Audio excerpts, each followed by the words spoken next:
শুনতেছি বাজেট আছে, কিন্তু পরবর্তীতে আইসা সম্মুখীন কোনো বাজেট আপনাদের নাই। এমপি ভুক্তরা লুটে পুটে খাচ্ছে, নন এমপি ওরা সকল পরিশ্রম করছে কিন্তু কোনো বেতনও পাচ্ছে না।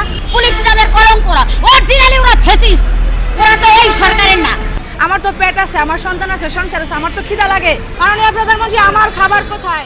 মাননীয় প্রধানমন্ত্রী বগুড়া ওনার বাবার নামের কলেজ, প্রয়াত রাষ্ট্রপতির নামের কলেজ জাতীয়করণ করছে এবং এক আদেশে 2600 প্রাইমারি স্কুল সরকারি হয়েছে। ভালো কথা, এরাও শিক্ষক, এরাও ভালো থাকুক, কিন্তু আমরা এমপি ভুক্তরা লুটে পুটে খাচ্ছে, নন এমপি ওরা সকল পরিশ্রম করছে কিন্তু কোনো বেতনও পাচ্ছে না। প্রতিষ্ঠান থেকে, পরিবার থেকে, সামাজিকভাবে কোনোভাবেই তো আমাদের সম্মান নাই। আমরা নির্যাতিত, অবহেলিত, বঞ্চিত, শোষিত।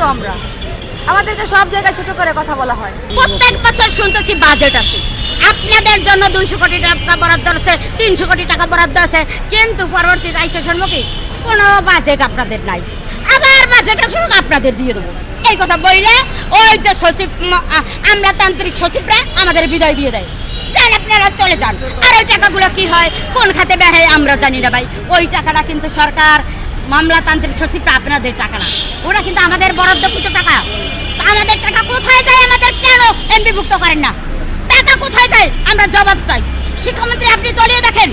অন্ন, বস্ত্র, খাদ্য, শিক্ষা, বাসস্থান মানুষের মৌলিক অধিকার। তাহলে আমার অধিকার কোথায়?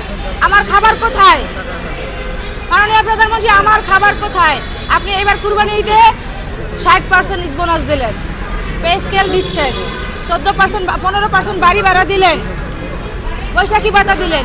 আমিও শিক্ষক, একই বই, একই সিলেবাস, একই কাজ করি, তাহলে আমার বেতনটা কোথায় মাননীয় প্রধানমন্ত্রী? এই পুলিশ, তুমি আমাদের ছাড়দের ধরেছো। হ্যাঁ, তুমি কি জানো তোমার মতো তোমাকে আমরা পড়াইছি, সন্তান জন্ম দিয়েছি আমরা। তুমি আমাদের গায়ে হাত দাও। তুমি কি জানো 1 মাস যদি বেতন না দেয় তোমরা টিকতে পারবে আজকে? একদিন বেতন দেরি হলে তোমরা আন্দোলন শুরু করে দাও। এই এখানে 20 বছর 25 বছর অভুক্ত টিচাররা টিচিং দিতেছে। এই পুলিশ, তোমাদের সেই ক্ষমতা আছে? একদিন বেতন ছাড়া চাকরি করতে পারবা? পুলিশ নামের কলঙ্করা, অরিজিনালি ওরা ফেসিস্ট, ওরা তো এই সরকারের না, এরা গণতন্ত্র সরকারের পুলিশ না। মাননীয় স্বরাষ্ট্রমন্ত্রী, আপনাকে জানাতে চাই, আপনার পুলিশদের বলে দেন কেন জাতি গড়ার কারিগর মহান পেশায় যুক্ত আছে তাদের গায়ে হাত দেয়। এই জবাব দিতে হবে আপনার পুলিশদের। আমরা যখন ইনক্রিমেন্ট গভর্নমেন্ট ছিল তখন এখানে আমরা প্রায় 87 দিন আন্দোলন করেছি। এই আন্দোলনে ইনক্রিমেন্ট গভর্নমেন্ট আমাদের মাধ্যমিক শাখার, জেনারেল শাখার যেটা, এটা আমাদের গণবিজ্ঞপ্তি করেছে, আবেদনও নিয়েছে। আর মাদ্রাসা কারিগরির বিজ্ঞপ্তি হয়েছিল, সেটা কিন্তু বন্ধ করে দিচ্ছে। আমাদের যে এমপিও কোড হবে বা এমপিও বিজ্ঞপ্তি হবে, এটাও বন্ধ করে দিচ্ছে।